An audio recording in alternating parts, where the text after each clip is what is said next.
Kira, do you miss me? Huh? Look how happy you are. I'm so proud of you, Kira. You didn't make too much of a mess. And I heard you've been a good girl. What a good girl. I love you, baby girl. I love you, Kira. I love you. Yeah.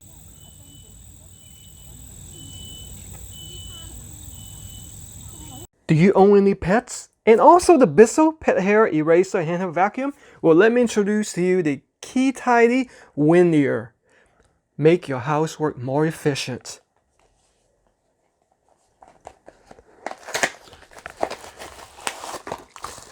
So as you can see it right here, it is a very simple tool, but once it's assembled onto your Bissell Eraser Handheld Vacuum, it's going to make life a lot easier, because basically what this simple tool does is that it redirects the airflow. I really like that paw imprint right there and also the KeeTidy logo. I see that some people have been using some makeshift covers, and that doesn't really work. Once you put it on the side, it redirects the airflow from spilling out on the side to the back. So let's go ahead and look at some of the video that it demonstrates.